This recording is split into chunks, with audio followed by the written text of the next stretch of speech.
So what's up mga idol? Another day, another vlog. So tayo nga pala ay bibiyahe ng palayan ngayong umaga mga idol. So maaga nga pala kaming lumakad mga idol ng aking bayaw papuntang palayan. So di nga pala tayo nagsingle mga idol at ubod lakas ng ulan mga idol. So kami ay nag-tricycle gamit namin itong si Whitey mga idol, ang ating body sa araw-araw nating pamamasada. So tayo ay inarkila niya mga idol. So narito na tayo sa kabundukan ng Sierra Madre mga idol. Napakatindi ng ulan mga idol at napakadilim pa gawa ng pag mga idol. So buti na lang medyo malakas ang ating ilaw mga idol. At so narito na nga pala kami mga idol sa kahabaan ng bundok ng Sierra Madre dito sa may Maria mga idol. So medyo madilim-dilim pa rin yung aming pagbiyahe mga idol. Ayan, at napakatindi nga ng ulan. So dito na nga pala kami sa may Kanili mga idol, dito sa Jayo Dam.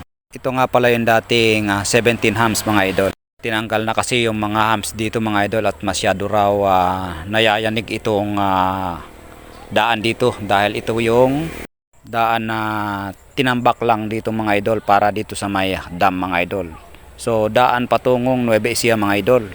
So isa din itong nasasakupan ng bayan ng Maria mga idol. At so ayan mga idol, narito fast forward na nga pala tayo, narito na tayo sa may bayan ng Pantabangan mga idol. So kumain muna tayo. So fast forward na nga pala tayo mga idol. So biyahe na naman tayo para sa pupunta nating patungong palayan mga idol. So narito na tayo sa may welcome patungong Rizal mga idol. Yan. So papasok na tayo ng bayan ng Rizal mga idol. So medyo malayo-layo pa rin yung aming bibiyahe magbayaw mga idol. So hanggang dito pa rin yung ulan mga idol. So napakalakas, sobra ng ulan talaga. Ayan mga idol, so fast forward na ulit tayo. Narito na tayo sa bayan ng Bungabon, Nueva Ecija.